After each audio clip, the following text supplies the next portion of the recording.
Manufacturing industry आप लोग का, इसमें एक चीज बनाई गई, एक कमीशन बनाया गया या काउंसिल बनाई गई जिसको कहते हैं नेशनल मैन्युफैक्चरिंग कॉम्पिटिटिव काउंसिल, एनएमसीसी। ठीक है, राष्ट्रीय विनिर्माण प्रतियोगिता या जो भी है ये क्या कहते हैं, काउंसिल। हाँ, इसको याद रखिएगा, ये क्यों बनाया गया, कब है, ये नहीं बताया गया कि किस ईयर बना था, लेकिन आपसे ये पूछा जाएगा कि नेशनल मैन्युफैक्चरिंग कॉम्पिटिटिव काउंसिल एनएमसीसी क्या थी। तो ये भारत में विनिर्माण उद्योग या मैन्युफैक्चरिंग इंडस्ट्री को ज्यादा से ज्यादा बढ़ाने में सहयोग देने के लिए, उसके लक्ष्य को प्राप्त करने में ये योजना बनाएगा, उसकी मदद करेगा, इसके लिए ऑर्गेनाइजेशन थे। समझ में आ रही बात आपको? इंडस्ट्रियल लोकेशन सबसे मोस्ट कॉमन पार्ट इस पूरे चैप्टर में यही है जो सबसे अधिक नंबर का क्वेश्चन आपके पेपर में आएगा। इंडस्ट्रियल लोकेशन होता क्या? देखिए, इंडस्ट्रियल लोकेशन का मतलब ये होता है कि आप कहीं पर भी अगर इंडस्ट्री लगाओगे तो किस लोकेशन पे लगाओगे। लोकेशन तो इंपॉर्टेंट है ना। अगर आपको अगर आयरन एंड स्टील की इंडस्ट्री लगानी तो दिल्ली में लगा नहीं सकते आप, क्योंकि कोयला कहां से लेके आओगे, इतने से हजारों किलोमीटर दूर तो आप पे झारखंड और ये पूरा उड़ीसा पड़ता है। लोहा भी हजारों या मतलब 2000-3000 किलोमीटर पड़ जाएगा लाने के लिए, उतना तो ढोके लाने में ही मर जाएगा आदमी, पॉसिबल नहीं है। तो यहाँ पर वही अलग अलग इंडस्ट्री के लिए ये बताया जाएगा कि क्या क्या फेवरेबल कंडीशन होते हैं, अनुकूल परिस्थितियां क्या होती हैं। उन अनुकूल परिस्थितियों के अनुसार या फेवरेबल कंडीशन के अकॉर्डिंग ही हम किसी भी जगह का इंडस्ट्रियल लोकेशन डिसाइड करते हैं। अब देखिए किस तरह से। पहली बात, ideal location of an industry. Chart दिखा आपको पर्पल कलर का, हाँ वही वाला, राइट, दिख रहा है? धन्यवाद बताने के लिए हैं आप। Ideal location of an industry, ठीक है, कोई भी अगर आप कहीं उद्योग या इंडस्ट्री लगाते हो तो उसके लिए सबसे अनुकूल परिस्थिति या सबसे अच्छी बात क्या होगी। पहली, cost of obtaining raw material at site. ठीक है, आपको रॉ मटेरियल अगर आयरन स्टील की है तो कच्चा लोहा और कोयला सबसे अधिक चाहिए आपको, वाटर भी बहुत ज्यादा मात्रा में चाहिए, तो ये आपको सस्ते रेट पर और आसानी से मिल जाए। पहली बात, रॉ मटेरियल सस्ते दाम पे और कम कॉस्ट पे मिल जाए, मतलब कि आसानी से नजदीक हो। कॉस्ट ऑफ डिस्ट्रीब्यूशन और प्रोडक्शन, आप जो प्रोडक्ट्स बनाओगे, जो चीज बनाओगे उसका डिस्ट्रीब्यूशन आसानी से हो जाए। मतलब आप पहाड़ की कैलाश क्या कहते हैं कि चोटी पे अगर लोहा बनाएंगे तो वहां से जमीन पर लाएंगे कैसे, सोचने वाली बात है ना। तो इस तरह होना चाहिए, मतलब ट्रांसपोर्टेशन का अच्छा सुविधा होना चाहिए। Decision to locate factory at site, ठीक है, कहाँ फैक्ट्री लगाई जाएगी इसकी डिसीजन भी इंपॉर्टेंट है, और उसका cost of production at site, कि जिस जगह आप कोई चीज बनाओगे फैक्ट्री में वहां कॉस्ट ऑफ प्रोडक्शन कितना हो रहा है। ठीक है, इन चीजों पे। अब इसी के आधार पे हम क्लासिफिकेशन कर सकते हैं, वर्गीकरण कर सकते हैं उद्योगों का, क्लासिफिकेशन ऑफ इंडस्ट्रीज। ठीक है, on the basis of sources of raw material, ये पहला पॉइंट होगा, मार्क करो। ये वीडियो देखेंगे ना तो मैंने ये हाईलाइट कर रखा है। अगर आप रॉ मटेरियल के हिसाब से कहें कि कौन सी इंडस्ट्री रॉ मटेरियल बेस होती है, तो पहला एग्रो बेस्ड, ठीक है, खेती बाड़ी से जुड़ा हुआ है ना, कृषि आधारित। तो जैसे कॉटन की इंडस्ट्री है, उलेन की इंडस्ट्री है, जूट की, सिल्क की, टेक्सटाइल की, रबड़ की, सुगर की मतलब चीनी की, टी की, कॉफी की, एडिबल ऑयल की। और दूसरा क्या हो जाएगा रॉ मटेरियल में, एक तो है एग्रो बेस्ड खेती बाड़ी से संबंधित, और दूसरा है मिनरल बेस्ड मतलब खनिज आधारित। ठीक है, तो वो क्या है, जैसे कि iron and steel, cement, aluminium, machine tools, ये सारे, और पेट्रोकेमिकल्स। तो ये इंडस्ट्री वही मिनरल बेस्ड इंडस्ट्री वही लगाई जाएगी जहां आसानी से नजदीक से ही मिनरल मिल जाए। एग्रो बेस्ड इंडस्ट्री वही लगाई जाएगी जहां आसपास के इलाके में ही खेती की जाए। आप ही खुद सोचिए ना, दिल्ली में कॉटन इंडस्ट्री क्यों नहीं लगी हुई है, क्योंकि भैया कपास वहां मिलता है गुजरात और महाराष्ट्र में, इसलिए बॉम्बे में और गुजरात में बहुत सारे कॉटन टेक्सटाइल की इंडस्ट्री है, बहुत सारी इंडस्ट्रीज है। ठीक है, और इंटरनेशनल लेवल की, छोटा मोटा बाजार मत समझिएगा, इंडिया बहुत आगे है, बहुत आगे। ये मत सोचिएगा इंडिया है तो मतलब कि वो क्या कहते हैं अमेरिका और ब्रिटेन वाले बहुत आगे होंगे और तोप होंगे और हम लोग कुछ नहीं। हम लोग का ये है ना कि हम लोग एक्सपोर्ट ज्यादा नहीं कर पाते, क्योंकि क्वालिटी मैंने जो भी हो, हम लोग का खुद ही इतना खपत है देश में, बाहर के लिए बचता ही नहीं, सब खा जाता है ऐसे। According to the their main role, अगर मेन रोल के हिसाब से कहें तो किस तरह से, बेसिक और की इंडस्ट्रीज, एक होता है बेसिक इंडस्ट्री और एक होता है की industries, are those which supply their product as raw material to manufacture other goods, example iron and steel and copper smelting, aluminum smelting। Basic और की इंडस्ट्री उसको कहते हैं मूलभूत उद्योग, ठीक है, या आधारभूत उद्योग, जो दूसरे उद्योग उसी पे डिपेंडेंट है। आप जो मशीन बनाओगे उसमें लोहा लगाओगे, एल्युमिनियम लगाओगे, कॉपर लगाओगे, तो आयरन, कॉपर और एल्युमिनियम की जो भी इंडस्ट्री होगी वो मेन हो गई ना, आधारभूत या मौलिक होगी।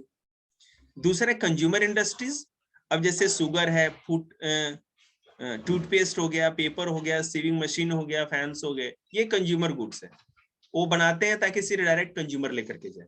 अब बेटा लोहा, एल्युमिनियम और तांबा लेके हम लोग क्या करेंगे, घर पे थोड़ी मशीन बनाएंगे, वो तो इंडस्ट्री वाले ही ले जाएंगे ना जहां मशीनें बनेंगी।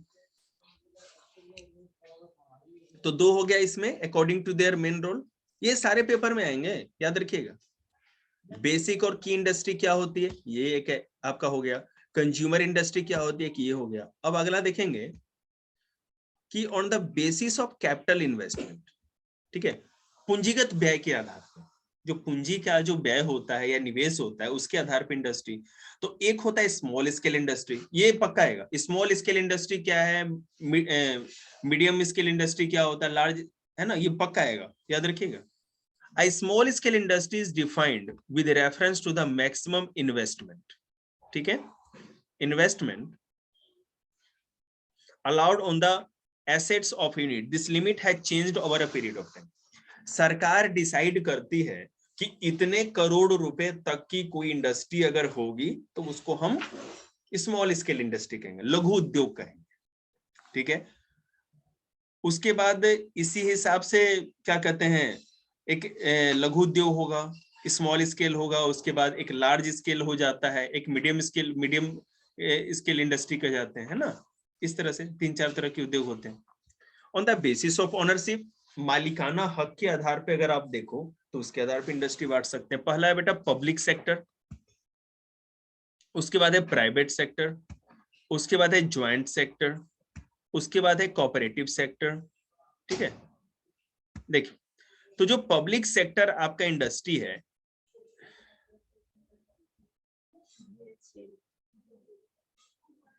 जी, पब्लिक सेक्टर का मतलब ये हो गया आपका कि जिसमें जो इंडस्ट्री होगी केवल सरकार उसकी मालिक होगी। अब देखो कोई कंपनी का मालिक कैसे होता है, मैं आपको ये समझाऊं। आप ये मत सोचिएगा कि अंबानी की कंपनी है ना तो अंबानी एक एक ईंट पत्थर सबके मालिक वही है। एक कंपनी 100% शेयर में बटी होती है, जिसके पास भी 51% शेयर हो गया वही उसका मालिक हो गया। तो जिस भी कंपनी में सरकार 51% शेयर खरीद लेती है, रहता है उसका, ठीक है, तो उसके मालिक होती है। समझ रहे हैं बात को। और जिसके पास और छोटे मोटे जैसे जितने शेयर्स होते हैं, तो जो भी कंपनी को प्रॉफिट होगा, लॉस होगा, उस हिसाब से उसको भी नफा या नुकसान सहना पड़ता है। तो पब्लिक सेक्टर कंपनी वो है, जैसे भेल हो गया, है ना, सेल हो गया, गेल हो गया, इस तरह बहुत सारी कंपनी है। ये वो सारी कंपनी है जिसमें सरकार मालिक है, सरकार के पास इन कंपनी की सबसे अधिक शेयर्स हैं। अगर प्राइवेट सेक्टर की बात करें, टिस्को, टाटा वाला कंपनी, टाटा, है ना, स्टील वाला, बजाज ऑटोमोबाइल्स हो गए, डाबर इंडस्ट्रीज से बहुत सारी होगी, जिसका केवल प्राइवेट आदमी मालिक होगा, सरकार का कोई मतलब नहीं इसमें। तीसरा ज्वाइंट सेक्टर इंडस्ट्री, जिसमें सरकार और वो दोनों, सरकार और प्राइवेट लोग दोनों मिल के काम करते हैं, जैसे ऑल इंडिया लिमिटेड, ऐसे और भी बहुत सारे मिल सकते हैं। समझ रहे बात को आप लोग, क्लियर है? ओके।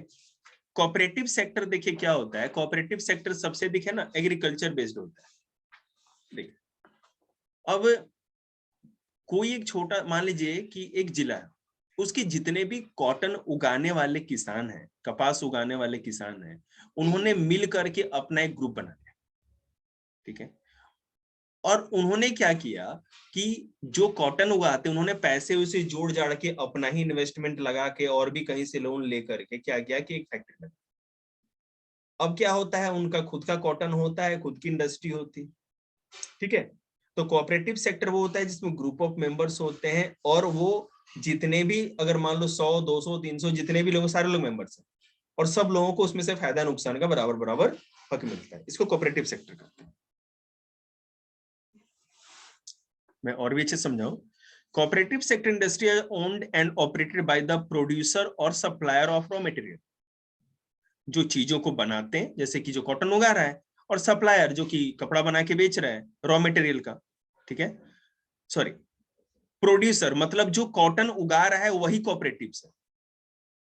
अगर आप किसी सूती कपड़े की मिल की बात कर रहे हैं, एक इंडस्ट्री, तो उसमें जो कॉटन उगाता है खेत में ना, वो इसका मालिक होगा। ग्रुप ऑफ किसान हो जाएंगे, फार्मर्स हो जाएंगे, और वो किस तरह से, they pool in the resources and share the profit and losses proportionately. जिस आदमी ने जितना योगदान दिया है, बेटे मान लो कि कोई 2 किले वाला जमीन का किसान है, वो भी कॉटन उगाता है, और कोई 200 एकड़ वाला भी है, तो 200 एकड़ वाले का शेयर बट गया कि तुमको कितना फायदा होगा या कितना नुकसान होगा, और जो छोटा है उसको कम फायदा कम नुकसान, इस तरह से। अब देखेंगे weight raw material finished good के आधार पे देखेंगे तो हैवी इंडस्ट्री होती है, जैसे आयरन एंड स्टील इंडस्ट्री, उसमें सब कुछ हैवी होगा, ठीक है ना, ज्यादा सामान की जरूरत पड़ेगी रॉ मटेरियल की। अब बेटा हीरे का अगर कोई बिजनेस है तो हीरे में क्या मतलब, ऐसा नहीं है ना कि पूरा ट्रेन का ट्रेन जा रहा है हीरा, है ना, चाहे हमें 2 गोली लग जाए हम तो लूट के लाएंगे 10 किलो, गोली निकलवा देंगे अमेरिका ले जाके। लाइट इंडस्ट्रीज, जैसे रॉ मटेरियल उसमें लाइट यूज होता है, जैसे इलेक्ट्रिकल गुड्स हैं, या ना इस तरह के। चलिए, एग्रो बेस्ड इंडस्ट्री क्या होती है, मतलब मैं जब भी चलो बोलूंगा तो मतलब आप फोकस बनाएंगे, नहीं कि उठ के चल देंगे, ठीक है।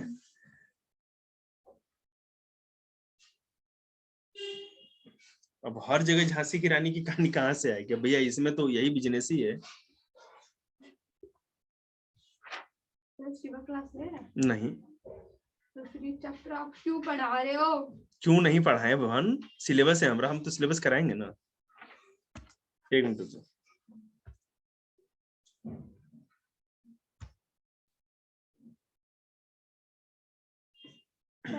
दे देना मेरे को। मैथ्स का कर रहे हैं प्रैक्टिस आप, अर्थमेटिक प्रोग्रेशन का, और अभी वो जो चैप्टर करा है एप्लीकेशन ऑफ ट्रिग्नोमेट्री का, क्या करना है? 10 ईयर भेजे मैंने आपको, नहीं भेजा। बुक ले लो मेरे साथ, ठीक है। क्या करना है लिख कर के मुझे दे दो। मैं बुक दे देता हूँ ना आपको, आपको खुद पता चल जाएगा, मोटा बुक जाएगा ना, इतना भारी बुक, खुद पता चल जाएगा कि उसके उससे करके लाना, आंख भी नहीं खराब होगी आपकी। चलिए बेटे, तू फिर खाना नहीं खाती, इसको दे देना बैग। वो नहीं लेती कभी भी। नहीं बेटे, आज ले जाएगी, तो अच्छी बच्ची है, टॉफी खा रही है तू। एग्रो बेस्ड इंडस्ट्री देखिए,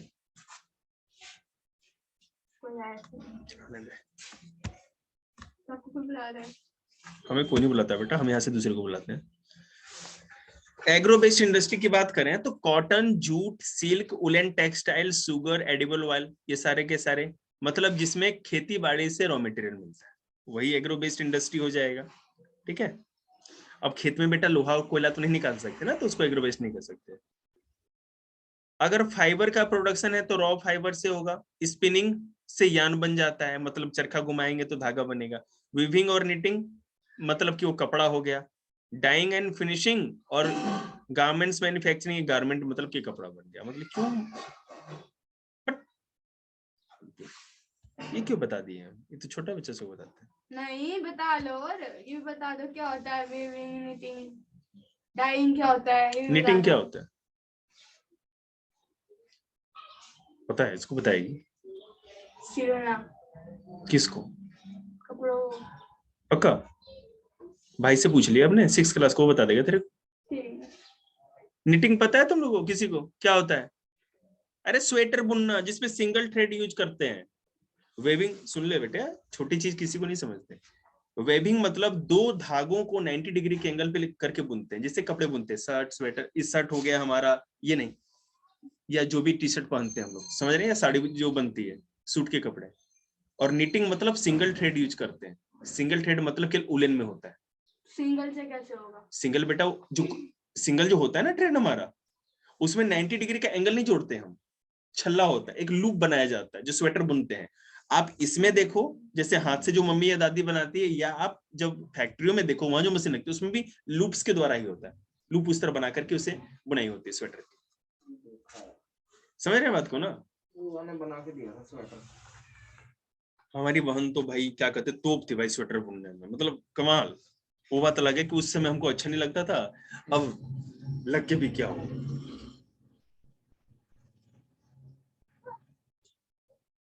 एक प्रॉब्लम ये है, स्वेटर अगर गीला हो गया ना भाई तो इसको जो तब सूखेगा ना तो जाड़ा खत्म हो जाएगा।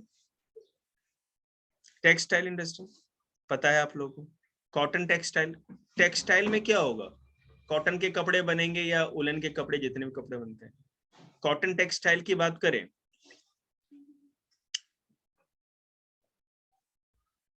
भारत में जो पहला कॉटन का कारखाना लगा था, याद रखिएगा मैं यहाँ हाईलाइट कर दे रहा हूँ, Bombay 1854,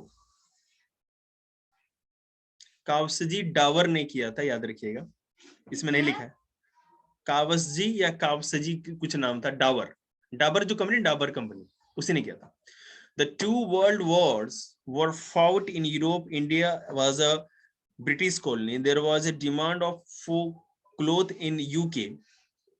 Hence, they gave a boost to the development of the cotton textile industry. Bharat में दोनों विश्व युद्ध के बीच में कपड़े की डिमांड जब बढ़ी ना, वहाँ वर्ल्ड वॉर में, मतलब ब्रिटेन को, तो यहाँ पर कुछ इंडस्ट्री स्टार्ट की गई, डिमांड बढ़ने लगी, तो उसी समय से हम लोग कॉटन का ज्यादा मानते हैं। इंडिया का कॉटन टेक्सटाइल इंडस्ट्री बहुत बड़ा है। इंडिया में जो यूरोपियन आए थे दो ही चीजों के लिए, मसाले और यहाँ का कॉटन। आपको मैं बता दूं कि कॉटन की खेती किस मिट्टी पे होती है, ब्लैक सॉइल पे, और सबसे अधिक महाराष्ट्र जी, महाराष्ट्र और गुजरात में पाया जाता है। और महाराष्ट्र गुजरात में इसलिए पाया जाता है क्योंकि वो वहां पे जो वॉल्केनिक इरप्शन के कारण जो लावा निकला था ना, तो जहां भी ज्वालामुखी चट्टान होता है, ज्वालामुखी का प्रवाह हुआ है, वहीं पर ब्लैक सॉइल पाई जाती है। और पूरा डेक्कन प्लेटो पे इस तरह हुआ था। आप चाहें तो मैं इस पे 1 घंटे का भाषण दे सकता हूँ कि मुझे बताना नहीं, या तो बच्चे चाह रहे हैं जल्दी मास्टर जान छोड़े।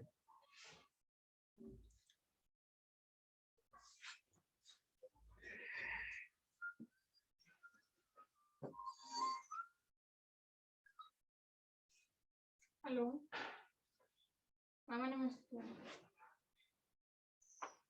मैं अभी बाहर हूँ, बाद में 1 घंटे बाद करूँगी ट्यूशन। हाँ दूसरे वाला 9 वाला 9 पहले 9-3।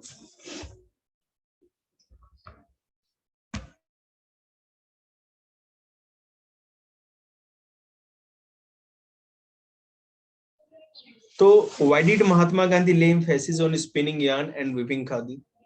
Why is it? ठीक है, अरे मुक्ति मिली तो चिंता क्यों करिए।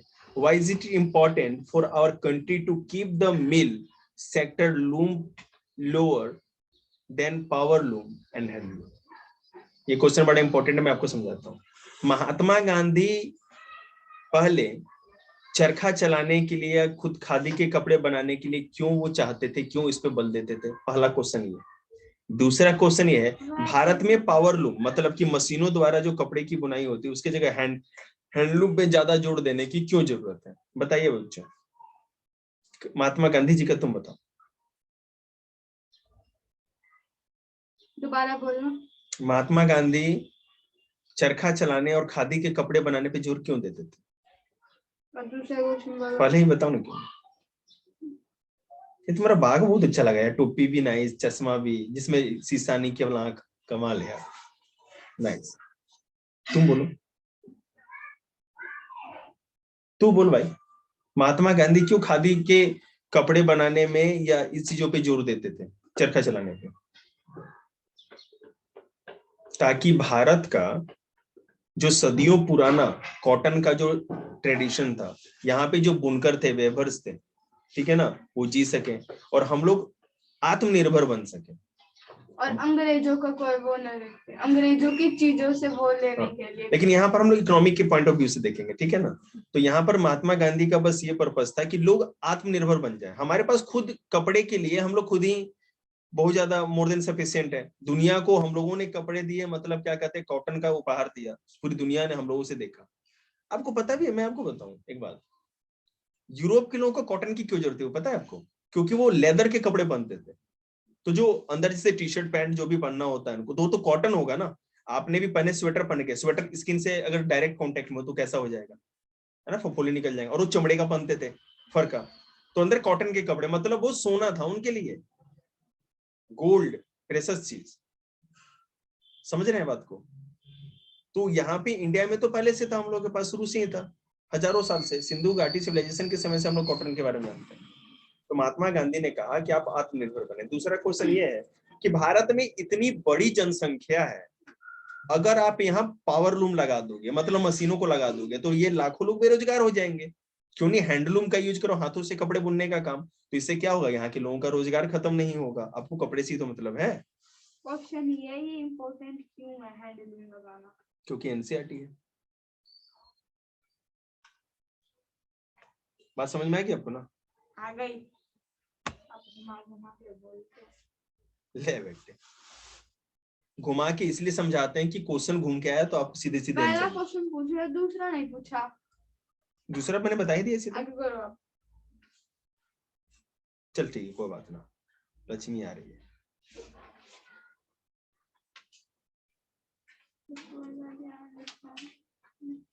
हाँ, अब आया इंडिया का मैप,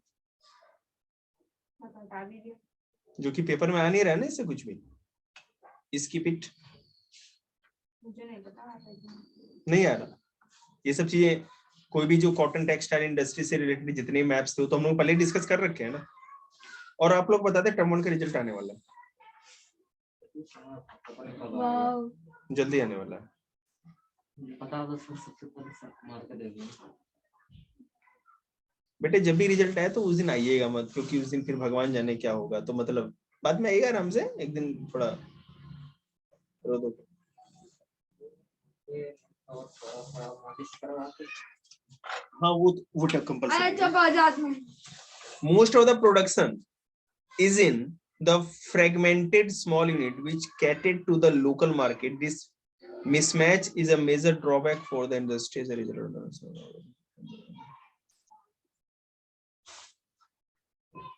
अगला एक और, जितने एनसीईआरटी में क्वेश्चन लिखे रहते हैं ना, ये जो बीच बीच में क्वेश्चन बहुत इंपॉर्टेंट होते हैं। Why is it important for us to improve our weaving sector instead of exporting yarn in large quantities? हम लोग पता है धागा बना करके विदेशों को सप्लाई कर देते, ठीक है, कॉटन का धागा। ये बेटे इतना छोटा नहीं आता, इतने मोटे मोटे रील आते हैं, वो सप्लाई होती है, मैंने बनते देखा था। तो उससे ज्यादा अच्छा क्यों नहीं जरूरत है कि वेविंग सेक्टर, मतलब कि ज्यादा से ज्यादा मिल लगे, ज्यादा से ज्यादा कपड़े बुनाई का हो, हम लोग डायरेक्ट कपड़े ही बना के क्यों ना बेचें? क्योंकि क्या होगा, यान एक रॉ मटेरियल, धागा एक कच्चा सामान है, आप उसको बेचेंगे तो दुनिया में कहीं भी फिर उसे कपड़े बनेंगे और हमारे ही देश में बेचे जाएंगे, जैसे अंग्रेज करते थे पहले, ठीक है। तो हम लोग क्या है कि कंज्यूमर गुड या रेडी जो चीजें होती हैं, मतलब कि उपभोक्ता जो वस्तुएं होती हैं, उसको अगर एक्सपोर्ट करोगे, निर्यात करोगे तो आपको ज्यादा पैसा मिलेगा, ठीक है ना। वर्ल्ड मार्केट में, वर्ल्ड ट्रेड में आप बढ़ोगे। लेकिन अब रॉ मटेरियल को भेजोगे, जैसे मैंने बताया था आयरन स्टील वाले में, हम लोग कच्चा लोहा केवल भेजते हैं चाइना को, और वो लोहा बना करके हम लोग को सप्लाई करता है, बताओ, तो उसको फायदा ज्यादा होगा ना। तो इसीलिए हम लोग को ऐसा करना चाहिए। अगर जूट टेक्सटाइल की बात करें तो मैं आपको बता दूं कि अभी दुनिया में सबसे अधिक नंबर 1 में जूट प्रोडक्शन में इंडिया ही है, बांग्लादेश नहीं है। लेकिन दुनिया में इंडिया और बांग्लादेश दोनों देश हैं जहां सबसे अधिक होता है जूट की खेती होती है। इंडिया में केवल वेस्ट बंगाल में ज्यादा अधिकतर होता है, ठीक है। और मैं आपको ये बता दूं कि रिसरा कोलकाता में 1854 में, ठीक है, 1854 में सबसे पहले रिसरा में, जो कि हुगली नदी के किनारे था, वहां पे जूट मिल लगाया गया था, ठीक है। आफ्टर पार्टीशन 1947, तो जूट इंडस्ट्री में एक क्वेश्चन है, जूट इंडस्ट्री में क्या प्रॉब्लम है कि जितना भी इंडस्ट्री था, फैक्ट्री था, वो तो हमारे पास रह गया वेस्ट बंगाल में, और जो प्रोडक्शन वाला एरिया था, खेत जहां थे, जहां जूट की खेती होती थी, वो बांग्लादेश चला गया, और बंटवारे के बाद ये प्रॉब्लम हो गई। ठीक है ना, तो इसलिए इंडस्ट्री और भी डिग्रेड हो गई।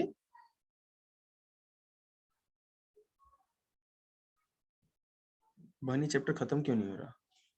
होएगा भी नहीं अभी तो, ये 4 पेज रह गए। कोई बात नहीं, देखते हैं, हमें करना भी नहीं, आराम से करेंगे।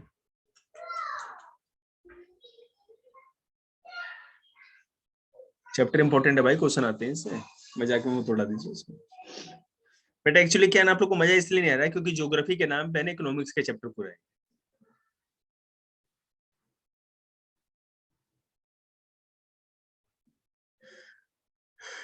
हमें भी जब ज्योग्राफी से ऑनर्स थे या ग्रेजुएशन कर रहे थे, तो मुझे भी इस तरह के इकोनॉमिक्स वाले चैप्टर ज्योग्राफी में आते थे ना, तो मेरा भी दिमाग पकने लगता था। मैं देखूं जूट इंडस्ट्री का क्या पोजीशन है, पहला जूट इंडस्ट्री कहाँ लगा, ये पता है आपको? आज के डेट में क्या रेफरेंस है, रेफरेंस क्या है, मतलब क्या प्रासंगिकता है, क्या यूज है? तो हम लोग पैकेजिंग में और भी चीजों में यूज करते हैं इसको। इको फ्रेंडली होने के कारण अब मॉडर्न एरा में सबसे अधिक एक्सेप्ट किया जा रहा है ना? आप देखिए किसी भी मॉल में जूट का थैला मिल जाएगा, ठीक है? तो इससे भी एक वहां पे बन रहा है, और लोग अब इसकी तरफ लौट रहे हैं, प्लास्टिक को छोड़ के जूट की तरफ कुछ लोग आ रहे हैं। शुगर इंडस्ट्री की बात करते हैं, चीनी की।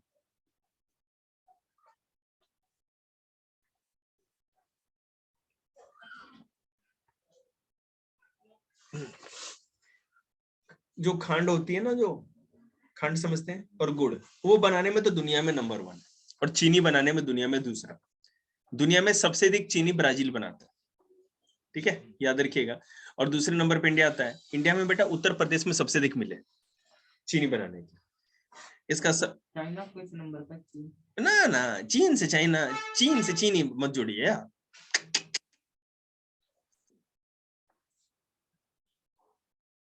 उसका शुगर प्रोडक्शन में कम आता है, वहां पे शुगर की अच्छी खेती नहीं होती है ना, वहां पे ऐसा नहीं होता, वहां की मिट्टी इसके लायक अच्छी नहीं। अब देखो, उत्तर प्रदेश, बिहार, महाराष्ट्र, कर्नाटक, तमिलनाडु, आंध्र प्रदेश, गुजरात, पंजाब, हरियाणा, मध्य प्रदेश, सारे नाम बोले ना मैंने, लेकिन याद रखना उत्तर प्रदेश सबसे अधिक और सबसे अच्छी वहीं पे होती है। उत्तर प्रदेश और बिहार। बिहार को काट दीजिए, बिहार में कुछ नहीं होता, अब ऐसे ही करने का है, हम लोग जानते हैं ना, क्योंकि नॉर्थ बिहार में जो ये चंपारण वाला इलाका है ना, चंपारण, वहां पे सबसे अधिक शुगर केन होता था, बड़े बड़े मिलें भी थी, लेकिन अब सब बंद हो गया। देखिए 60% of the mills are in Uttar Pradesh. अब तो क्या बोलिएगा, ठीक है ना, 60% तो मिल ही जितना पूरा भारत का केवल उत्तर प्रदेश में है, तो वो प्रोडक्शन का क्या कहना? योगी जी है, ये है, सॉरी, उत्तर प्रदेश और बिहार में। This industry is seasonal in nature, so it is ideally suited to the cooperative sector, ठीक है? तो आप लोग बता सकते हैं कि कोऑपरेटिव सेक्टर के लिए क्यों अच्छा माना जाता है शुगर इंडस्ट्री को? बोल बेटे।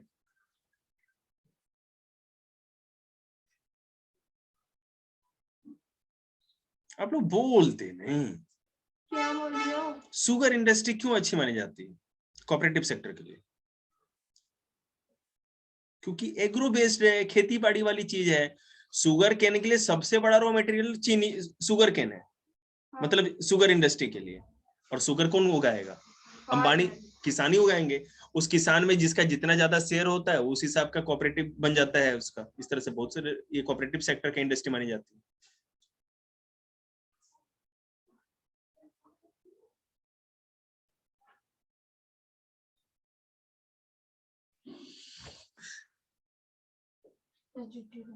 छुट्टी छुट्टी पक गए रे इसके सीधे